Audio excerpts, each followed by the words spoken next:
adenoides amígdalas, o una desviación de tabique o pólipos nasales. Entonces, las otitis medias agudas, como pueden ver, son más comunes en la edad pediátrica. ¿Por qué? Porque el niño va al nido, va a la guardería y se contagia de los procesos virales. Recuerden que el niño, los procesos de vida aérea superior mayormente son virales. Que luego se contaminen con paso de los días cuando vaya al oído es distinto. Tenemos dos tipos que son los factores ambientales y los factores de huésped. Los ambientales ya sabemos lo que es la asistencia a guardería. Segundo, la lactancia materna ausente, la exposición a humo de tabaco. ¿Por qué? Porque el niño cuando aspira al humo de tabaco hace que las células de lo que es los fluidos de la nariz provoquen más secreción, se congestionen, congestión nasal, problema de oído. Tenemos los meses de invierno. ¿Por qué? Porque hay el proceso de rinitis alérgico. Entonces, la misma humedad ocasiona que haya mucho mayor congestión, mucho mayor secreción nasal. Tenemos los genéticos, las inmunodeficiencias, atopía, reflujo gastroesofágico también está listo, y problemas de malformaciones congénitas como paladar hendido y síndrome de Down. En la etiología, como se le dijo, en los niños mayormente van a ser virales. Y luego tenemos el Staphylococcus pneumoniae y la Haemophilus influenza. Entonces, el proceso de otitis media mayormente dura 21 días. Esto siempre va a seguir un proceso.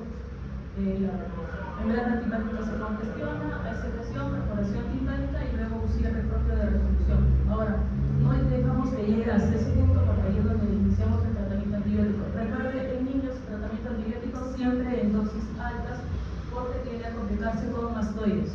¿Ya? Vamos a tener una actividad que es fiebre, otalgia y disminución de audición, lo vamos a ver más adelante. Vamos a ver también en caso más avanzado por otorrea. Todo niño que le duele el oído, la única manera que nos va a indicar es que haya llanto intenso y que esté irritable. Por el mismo malestar general, vómitos, rechazo al alimento. Entonces, vamos a ver la evolución del cuadro de otitis media. Una membrana timpánica que está normal, no hay congestión. Luego vamos a ver una membrana timpánica un poco retraída, congestiva.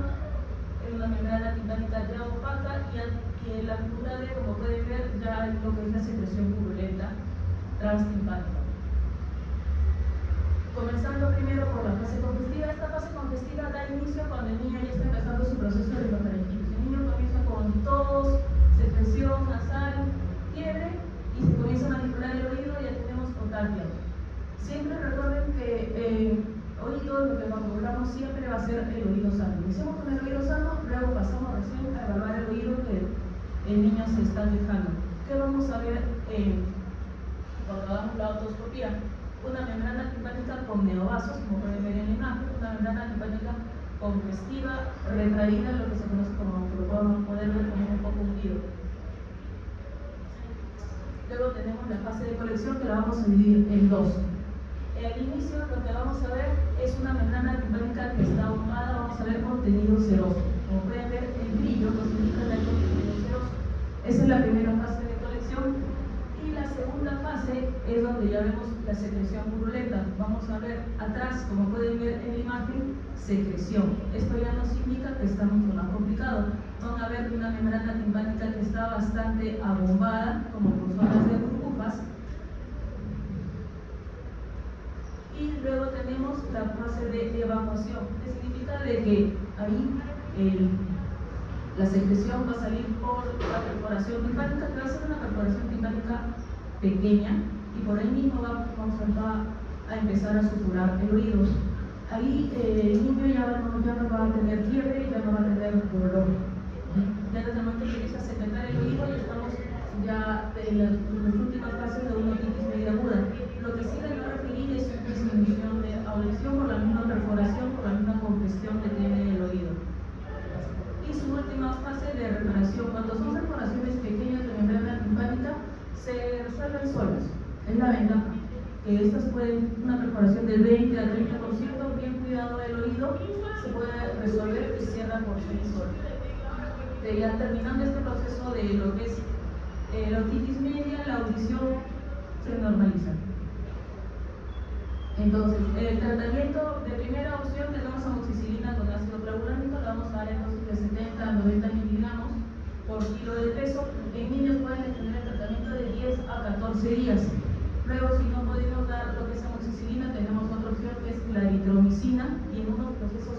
posteriores, si vemos de que no hay resolución, no hay respuesta y le está haciendo una mastoiditis, que recuerden que si dejamos que esto avance, el niño puede hacer meningitis, podemos iniciar con ceftriaxona y lo hospitalizamos. Entonces, tenemos otra patología que es la otitis media serosa o la otitis con obstrucción, que esta es básicamente por obstrucción nasal. Como se dijo, los factores de riesgo en estos casos tenemos el tabaquismo, la guardería, alimentación con líquidos en el cúbito dorsal por el reflujo, y invierno lo decimos por los procesos alérgicos. En lo que es la otitis media con efusión o la otitis media serosa, recuerden que el oído ventila a través de la nariz. Si yo tengo un proceso obstructivo nasal como es los cornetes grandes, la desviación de tabique, procesos rinitíticos que no están controlados, que el niño siempre para congestionado, o tenemos, como pueden ver en la imagen, el adenoide grande o las unidades grandes, es un paciente que no ventila bien. Paciente que no ventila bien, lo que va a pasar es que la trompa de Eustaquio se va a llenar de líquido, de secreción, y lo vamos a conocer como la otitis media serosa. Viene un proceso viral, me va a contaminar todo lo que es la mucosidad, y ahí vienen los procesos de dolor y de congestión. Entonces, como el niño tiene toda la trompa ocupada por líquido, por secreción, ¿qué va a pasar? De que no va a escuchar bien. Probablemente ya vieron en lo que es y las clases de hipoacusia, que es la hipoacusia conductiva, que es que hay algo que está obstruyendo el paso del sonido. Entonces, la hipoacusia puede ser en estos casos fluctuante. El paciente sopla y siente que el oído se destapa y escucha mejor. Luego se congestiona el oído. ¿Sí? Entonces, como el niño no está escuchando bien, ¿qué va a pasar? Si no yo lo escucho bien, tengo retraso del lenguaje. Entonces, si yo no lo logro escuchar bien, si no lo bien, va a tener dificultad para el aprendizaje y falta de atención. ¿Por qué también va a haber falta de atención? Porque el niño, como no respira bien por la nariz, por el mismo proceso obstructivo, es un niño que probablemente ronque o tiene problema con la boca abierta. Paciente que duerme con la boca abierta o ronca es un paciente que no está descansando bien. Y segundo, ustedes van a notar anatómicamente la microsnatia que es por el mismo hecho de que el niño no respira bien por la boca. Dolor del oído puede aparecer, sí, de vez en cuando por el mismo proceso congestivo. Acúfenos, que es el tinnitus, que como todo el oído está ocupado, va a tener el ruido. El vértigo es algo un poco común en los niños. Ahora, en el adulto con una otitis media serosa sí puede causar problemas de vértigo. Entonces, primero tenemos la etapa 1, que es la otitis media serosa. Vamos a ver una membrana timpánica congestiva. Como pueden ver en la imagen, hay burbujas y está retraída. Eso es lo que van a ver en lo que es otoscopía. En la audiometría, recuerden que de 0 a 20 es una audición normal, de 20 a 40 una perspectiva leve, 40 a 70 moderada, 70 a 90 severo. Vamos a ver que en la vía aérea está escuchando bien, pero la vía ósea tiene un gap más o menos el espacio de 10-20 que nos indica un proceso conductivo. Cuando hacemos una timpanometría, que la timpanometría nos va a indicar cómo está ventilando el oído, cómo está el intercambio de presiones oído-nariz, vamos a ver que el oído izquierdo está normal, porque vamos a ver que tiene una curva A, como pueden ver en la imagen, pero el oído derecho, que vemos una curva que está un poco aplanada, está lateralizada. Eso que nos indica de que el oído no está ventilando bien, que ya hay problemas para la respuesta de la membrana timpánica, para la movilidad de la membrana timpánica. Luego se puede complicar con una otitis micoide. Vamos a ver una membrana timpánica retraída, una membrana timpánica congestiva, como pueden ver en la imagen. También vamos a ver las burbujas, vamos a ver que hay líquido transtimpánico. Y en la audiometría vemos que el espacio entre la vía aérea y la vía ósea está aumentado. Cuando vayamos a ver una timpanometría, vamos a ver que realmente sí coincide.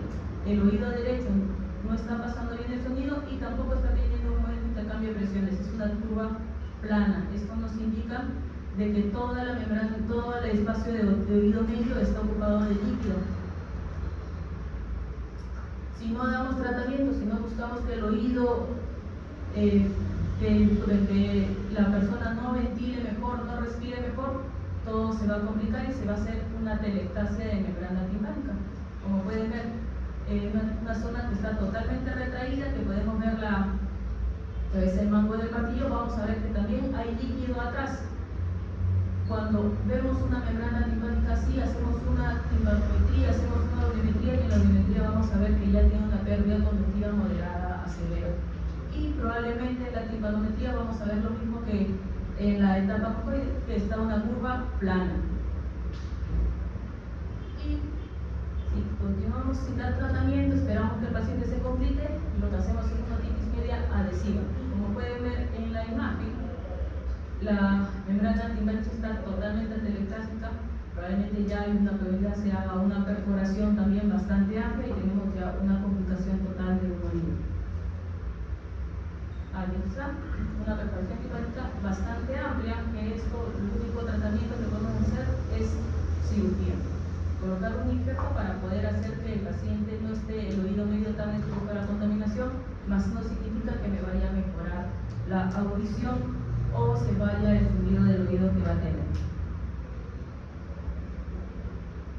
¿Qué nos puede ocasionar estos cuadros? Como les dije, la rinitis alérgica. Una rinitis alérgica que no está controlada nos da estos casos, ¿sí? Un proceso de rinitis con una hipertrofia adenoidea también nos causa obstrucción y nos va a dar el problema de otitis media serosa. Los cuadros, entonces, viendo eso, si sabemos que tiene el adenoide grande y que tiene un proceso rinítico que no está controlado, ya sabemos que ese paciente lo primero que tenemos que hacer es retirar el adenoide. Se le va a operar y comenzamos a dar, para controlar la rinitis antihistamínicos, si le podemos dar fluticasona o mometasona en spray nasal. Si vemos de que ya hay dolor, significa que todo lo que es la secreción y líquido en oído medio se ha complicado, y recuerden que primera opción para otitis es amoxicilina en dosis altas, si es que no ha recibido tratamiento antibiótico anterior. Si no, iniciamos de repente con amoxicilina con ácido clavulánico, podemos dar claritromicina o cefuroxima, y también si vemos que la mucosa nasal está bastante congestiva, el cornete está grande, lo podemos dar también lo que es corticoide, como metamidazona, metilprednisolona, podemos dar prednisona o deplazaport también, que son buenas opciones. En tratamiento quirúrgico, como les dije, si el adenoide está grande y yo veo una timpanometría con una curva plana, eso significa de que realmente la membrana timpánica no tiene movilidad, está con secreción. Entonces, retiramos el adenoide y colocamos un tubo de ventilación que el niño por sí solo luego lo va a botar. Eso nos va a permitir que el oído empiece a ventilar mucho mejor. Entonces, pasamos ¿hasta ahí alguna pregunta? Entonces pasamos a rinosinusitis pediátrica. Antes de comenzar a hablar de esto, lo que vamos a hacer es, miren, vamos a explicar primero cómo es lo normal de la función del drenaje mucosidad. Recuerden que tenemos los senos paranasales, frontales, semillas hemorroidales anteriores, senos laterales y posteriores, estenoides, y lo que tenemos son los senos maxilares. ¿Cómo drena la mucosidad de los senos paranasales? Por medio del óseo. ¿Sí? Los óseos son las conexiones, por decir, las puertas de salida de lo que es la mucosidad. Entonces, normalmente lo que vamos a hacer, lo que pasa es que dentro hay unos cilios que se encargan de batir para que el moco pueda salir, y lo vamos a ayudar a drenar por la mucosa nasal o por la parte posterior. Entonces, la sinusitis, lo que va a pasar es de que debido a una desviación de tabique, la persona que tiene los cornetes grandes o los niños que se colocan cuerpos extraños, en la nariz vamos a ver que se obstruya el óseo, por decir la puerta. Cierra la puerta, entonces si los cilios comienzan a batir, ¿hacia dónde va a ir el moco? No va a ir a ningún lado y se va a comenzar a quedar en los senos paranasales. ¿Sí? Entonces, si no hay un buen drenaje, no hay una buena ventilación, no hay una buena oxigenación, lo que va a pasar es de que los cilios se van a comenzar a paralizar, el moco se va a poner más viscoso y se va a quedar dentro de los senos paranasales, y esto se contamina y me hacen el proceso de sinusitis. ¿Sí? Eso es bastante sencillo. Entonces, la sinusitis, ¿por qué da? Exactamente por obstrucción del óseo. Eso es la causa. Se obstruye el óseo, ¿qué va a pasar? Va a haber una hipoxia, entonces va a haber la disfunción ciliar, los cilios ya no van a batir bien, se van a paralizar, entonces no va a haber nada que me saque el moco de los senos paranasales. Entonces, ¿qué va a pasar? Se va a poner un moco viscoso y también va a comenzar a haber trasudado contaminación. Y todo esto va a hacer que se quede la secreción dentro de los senos paranasales y nos da sinusitis. Repitiendo, factores predisponentes, rinitis alérgica, que la hiperproteinoidea. Recuerden que rinitis alérgica y asma bronquial van de la mano. En mecánica, desviación del tabique nasal. También tenemos que un cilio que no se mueve bien, las inmunodeficiencias, la contaminación ambiental, que esto también tiene parte que ver con el proceso rinítico. Clínicamente, lo que vamos a ver es que el paciente viene por dificultad respiratoria nasal, calposmia, siente que hay mal olor en la nariz, tengo un moco verde, que algunas veces no lo puedo botar o se va por la garganta, y dolor facial en esta zona. ¿Qué nos puede dar obstrucción nasal? Como les dije, cuando lo evalúen pueden encontrar una desviación de tabique, pueden encontrar también que del meato, que es el espacio que está entre el tabique y la entrada del osteo, vamos a ver mucosidad verdosa, mucosidad amarilla o mucosidad seca, y en un caso más complicado lo que podemos ver es de repente caer poliposis nasal. De ahí el tratamiento y es netamente quirúrgico. Pedir una radiografía de senos paranasales en estos casos ya no nos ayuda, ya no es como el estándar para lo que es sinusitis. Lo ideal es, si vemos de que ya pasó algunos meses y no me resuelve el tratamiento, o de repente yo lo evalúo y de frente veo que tiene pólipos, acá lo que se pide es tomografía de senos paranasales. Entonces, para que lo puedan apreciar mejor, en los niños, si vemos de que los síntomas tienen inferior a 5 días de mejoría, lo catalogamos como un resfriado común y el tratamiento. Pero si vemos que ya tiene más de 5 días, ya y vemos de que tiene alguna enfermedad concomitante que nos puede dar problemas de rinitis, ya le iniciamos tratamiento bioral. No me responde al tratamiento bioral, igual, recuerden que la sinusitis se puede complicar con procesos de celulitis periorbitaria. Entonces ya iniciamos tratamiento médico. Si necesita tratamiento endovenoso, el paciente se hospitaliza. Realizamos una tomografía y vemos que efectivamente todos los senos paranasales están llenos de mucosidad. Ya sabemos que con tratamiento médico puro no me va a resolver. Entonces entramos y, como lo han visto en sus rotaciones, hacemos una cirugía endoscópica nasosinusal, entrando a lavar los senos paranasales, y si tiene pólipos, los retiramos. Entrando a lo que es, ¿alguna pregunta? Entonces, pasando a lo que es rinitis alérgica, lo que hacemos, rinitis alérgica, ya hablando un poco de lo que es la fisiopatología, recuerden que está a nivel de TH, que son las THR, y acá nos vamos a enfocar en la TH2. Si la rinitis alérgica tiene 2 etapas, que vamos a ver que tenemos la fase de sensibilización, donde TH2 va a lo que es trabajar con la inmunoglobulina E y nos va a dar todo lo que son los síntomas de la fase temprana, que son los estornudos, la mucosidad y la congestión nasal. La fase de sensibilización es inmediata. Yo me expongo al polen, y que es el alergeno, y ya comienzo con lo que es los síntomas de repente de la congestión nasal, la rinorrea o lo que es los estornudos.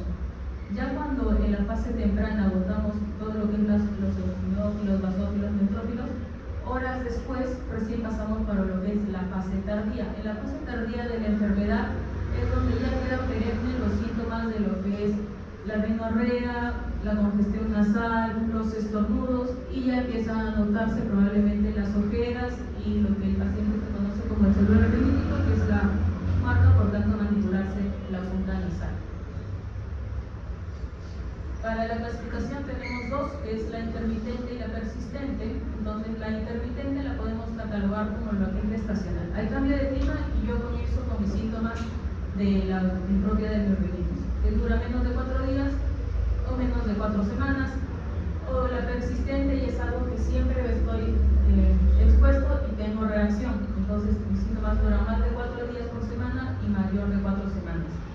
Y luego la vamos a ver si es leve o moderada. Un paciente con una rinitis leve es un paciente que puede dormir bien, puede hacer sus actividades normales, un niño que puede ir al colegio y no se va a quedar dormida. En moderada a severa tenemos un paciente que no logra dormir bien, probablemente sea un paciente roncador o que duerma con la boca abierta. Como no puedo ventilar bien, me voy a cansar más rápido, entonces si yo comienzo a correr, no voy a terminar la carrera.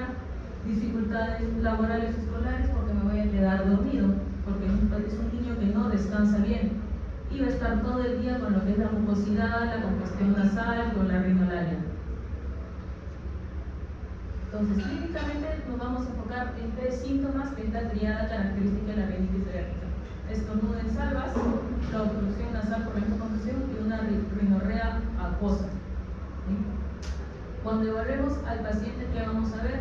Vamos a ver, como pueden ver en imagen, una mucosa que está pálida, un bordete que está pálido pero está grande y bastante secreción acuosa. Entonces, como va a haber también prurito nasal, lo que va a pasar es que se va a hacer la marca del rinítico. A esta altura vamos a ver que todos los riníticos tienen una línea, ¿sí? Y también vamos a notar que tienen las ojeras. Mayormente las rinitis alérgicas, si les van a pedir a un paciente, les piden que le hagan su examen de alergia, lo que se va a ver es que son alérgicos al polen, a la humedad, al pelo del animal, al moho, al polvo. Entonces, acá no hay ningún test donde nos den más alérgenos, así es que gran avance no vamos a tener. En la ayuda diagnóstica, el skin test, que les digo, de que tampoco no hay muy avance. Este es un examen, el RAS, es un examen donde vamos a trabajar a nivel de inmunoglobulina E en sangre. Es más caro, nos puede guiar en sí en el resultado, pero como les digo, no está al alcance de todos. Y la eosinofilia periférica tiene un 30-40% de sensibilidad, entonces actualmente tampoco no nos va a ayudar.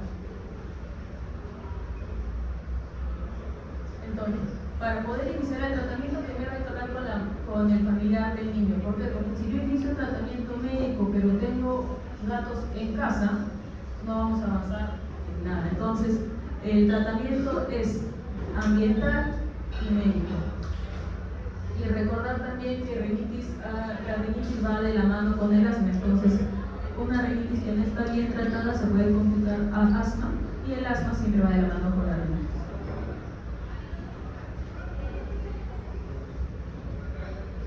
Entonces vamos a iniciar en los niños menores de 12 meses.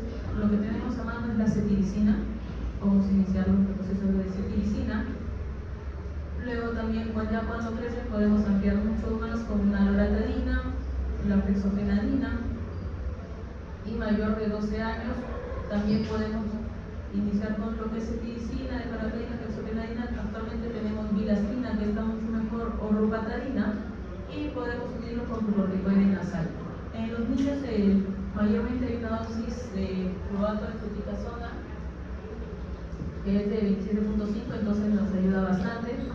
Ahora, el spray nasal, el corticoide nasal, no esperen de que el tratamiento sea inmediato. Un corticoide nasal demora en llegar a una dosis tope a los 15 días, porque es un corticoide de depósito, ¿de acuerdo? Como yo lo vaya utilizando, va a llegar a una dosis que recién me va a avanzar y me va a hacer efecto. Es por eso que lo iniciemos de la mano con sus antihistamínicos. Doy 15 días de antihistamínico de la mano de 15 días de corticoide, con el plan de ya retirar el tratamiento bioral y que se quede con el tratamiento del spray nasal. Un corticoide nasal, para poder decir que es un tratamiento completo, es mínimo 90 días de uso diario y continuo, asociado a lo que es los cuidados ambientales. En algunas personas también lo que se aumentan son los modificadores de endocrino, como el montelukast. Sí tener bastante cuidado, porque el montelukast en los niños tienden a tener problemas de conducta, se vuelven irritables, entonces, y tampoco hay un estudio que me diga que el montelukast es 100% efectivo. Lo dan también para manejar rinitis, asma, pero como digo, no hay ningún estudio que diga que es 100% efectivo y que me va a ayudar. Ahora, vamos a entrar a todo lo que nos puede dar una obstrucción nasal.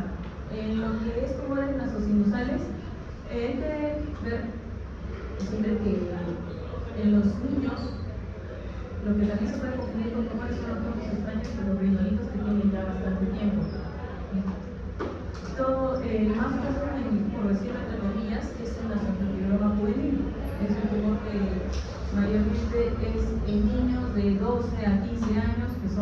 varices y que tiene sangrados nasales abundantes, esporádicos, y que presentan dificultad respiratoria nasal. Yo veo un chico, un niño de 12 años que lleva con sangrados abundantes que se autolimitan, tiene dificultad respiratoria nasal, yo ya puedo pensar en una ciprofloxacin si es que no veo ningún punto de sangrado o si veo alguna tumoración al evaluarlo.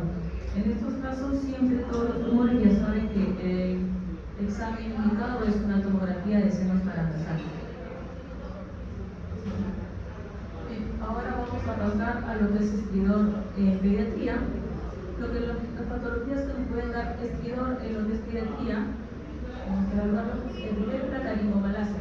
La laringomalacia es lo que es una anomalía congénita que el paciente nos llama, probablemente pediatría es el que haga la interconsulta, que está dado por la insuficiencia de los cartílagos laringeos al momento del nacimiento, pero en estos casos lo que vamos a hacer es solo esperar y evaluar. No vamos a entrar a operar, nada de eso. Lo que se espera es 1 año a 1 año y medio, porque esto algunas veces tiene resolución sola.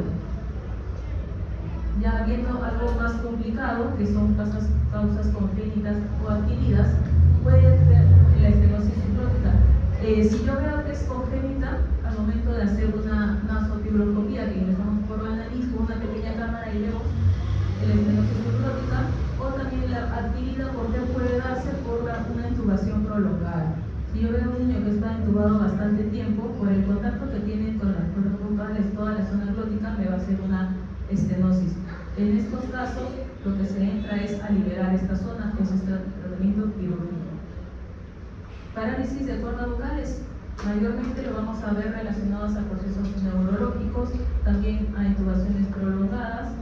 En estos casos hay que igual hacer una nasolaringoscopía para ver qué cuerda vocal está parálisis, si tiene las 2 cuerdas vocales paralizadas. ¿Qué nos puede dar en un niño?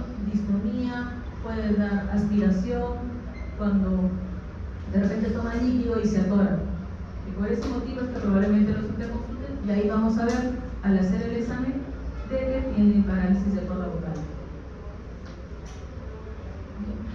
Membrana laríngea, que tenemos, como vamos a ver en la imagen, la mayoría son glóticas, ocupan la porción anterior de la laringe. En estos casos, mayormente, como dice en la diapositiva, lo vamos a asociar a problemas cardiovasculares, no es que sea una patología común. Ahora, lo que vamos a ver en emergencia, mayormente vamos a hacer los traumatismos nasales. De los niños que se caen, se golpean. Entonces hay que tener en cuenta que como los niños todavía no se ha terminado de osificar los huesos, es más difícil que tengan una fractura de hueso propio de la nariz. Les van a venir con una nariz inflamada, pero cuando lo palpen, tienen que ver al momento de palparlo si hay crujidos, si hay dolor en toda la zona de los huesos propios de la nariz. Sí o sí, igual se le pide, se sospeche o no, se le va a pedir por radiografía de huesos paranasales. ¿Por qué? Porque de repente yo no palpo un crujido, pero me puede tener una fisura de hueso propio de la nariz. Entonces, igual hay que colocarle su yeso nasal. Otra patología que van a ver en emergencia son epistaxis, que son los sangrados nasales. En los niños mayormente van a ser por traumatismo. ¿Por qué? Porque se comienzan a ahorcar la nariz. Comienzan a ahorcar la nariz, me dañan la mucosa nasal y ahí empiezan los sangrados. Inflamatorios por procesos de rinofaringitis, por procesos virales, cuerpos extraños, con los mismos niños que ingresan papel higiénico, el boliche, las pelotitas, el mejor, todo eso, que va a hacer que la mucosa se inflame, aparte de que haya mal olor, estén con la sensación de que no pueden respirar bien y se vuelven la nariz y terminan sangrando. Ya en causas sistémicas, las leucemias, como sabemos, las coagulopatías de la gestación familiar es si yo tengo que el papá o la mamá han tenido antecedentes de sangrados nasales, ya sabemos que el niño va a presentar lo que son varices septales. Entonces, el examen clínico lo vamos a ver ahí mismo, el niño va a estar sangrando. Tenemos 2 zonas de sangrado. Tenemos el plexo episemal, que es el más común para niños, que es en el plexo anterior, y en los adultos el plexo de Guthrum, que ya son problemas de epistaxis más complicados.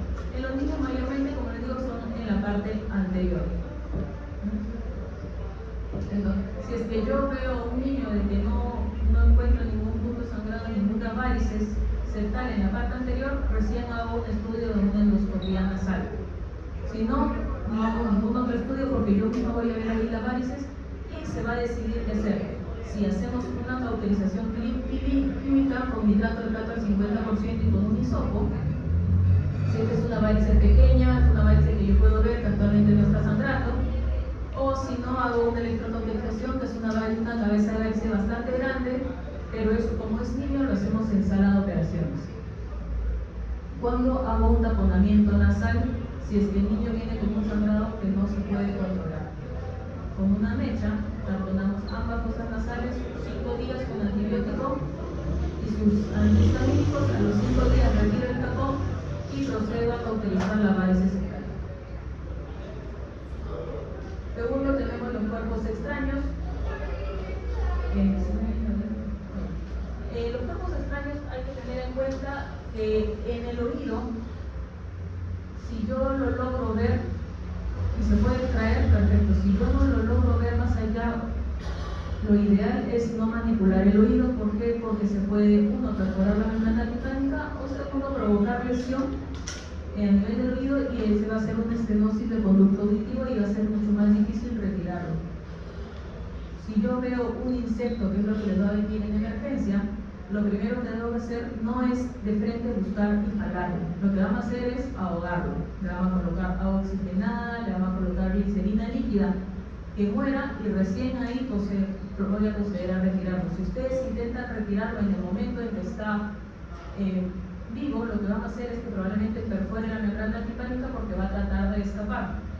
Y ahí se va a complicar mucho más lo que son los cuerpos extraños en oído. Los cuerpos extraños en la mayormente se ubican en la amígdala, que lo van a ver que cuando el paciente abre la boca, con una pinza retiran la espina que está implantada en la amígdala, o segundo, tenemos a nivel de valléculas, en la laringe, que eso lo vamos a retirar con una laringoscopía. Y tercero, tenemos lo que son los cuerpos extraños en la nariz. ¿Sí? Procurar en estos casos con una muletita pequeña, jalarlo de atrás hacia adelante. ¿Sí? Ahora, si yo veo como está en esta zona que está impactado abajo, lo que vamos a jalar es de atrás hacia adelante, acercándolo al septum para que me ayude con eso a que pueda salir el cuerpo extraño. Si yo veo que el niño no colabora mucho, a pesar de que lo desbarroca, porque el niño cuando le hace la momia con las sábanas igual tiene mucho más fuerza, lo ideal es ya no manipular la nariz porque yo puedo lesionar la mucosa nasal, lo ideal es sedarlo y en sala de operaciones. Y los traumas de oído, lo que vamos a ver es, si yo tengo mucha manipulación, me pica un zancudo en esta zona y yo comienzo a arrastrarme, lo que voy a hacer es un otematoma por trauma. ¿Sí? En los otematomas por trauma, como pueden ver en la imagen, lo que se hace es drenar. Lo voy a drenar no con una jeringa, sino voy a hacer un pequeño corte, voy a colocar un tren y voy a hacer compresión. ¿Sí? Me colocan un vendaje alrededor, porque si yo no hago compresión a nivel de esta zona, lo que se va a hacer es que se va a llenar nuevamente el oído. ¿Sí? Luego tenemos las laceraciones de pabellón de conducto auditivo externo, que son mayormente por manipulación nasal, por manipulación del conducto auditivo. En todos estos casos lo que vamos a hacer es una otoscopía y vamos a ver si es que hay solo una laceración del piso del conducto auditivo con unas gotas ópticas, ciprofloxacino con hidrocortisona va bien, y de todas maneras en estos casos no puede ingresar líquido al oído. En ningún caso de infección de oído puede ingresar líquido. ¿Sí? Lo ideal es que indiquen un tapón de algodón con vaselina y que se tapen el oído cuando se bañen. ¿Sí? Luego tenemos en sí que son más raras las congelaciones y las quemaduras. En oído medio, lo que son por golpes, o por, se ha visto también que viene porque la lamoral les da un beso y absorben y perforan la membrana timpánica. ¿Sí? Si yo tengo que es una perforación pequeña, recuerden que si yo cuido el oído, no ingresa líquido al oído, esta va a cerrar por sí sola. Damos antibiótico vía oral, porque recuerden que cuando hay perforación timpánica no puede ingresar gotas, nada de líquido al oído. Le doy el antibiótico, lo observo de acá a unos 15 días o un mes y vamos a ver si va cerrando lo que es la perforación timpánica. Si yo veo porque es por un golpe, por ruido en el oído y veo una membrana timpánica como esta, pero la ventaja es que no hay ninguna perforación. Lo que hacemos es tratamiento antibiótico, una audiometría de inicio para ver con cuánto de pérdida de estoy iniciando y podemos dar lo que es más que AINES bioral, corticoide bioral, para que los desinflamen mucho mejor. Y en oído interno, lo que hay que ver es mayormente la fractura de peñasco, vemos si está solo lineal o si está móvil. Si está móvil hay que entrar a sala de operaciones porque probablemente lo que me haga es una compresión del nervio facial y me quede el paciente con una parálisis facial y me quede sordo. Entonces, en la tomografía vamos a evaluarlo y en estos casos lo que hacemos es o sala de operaciones u observación.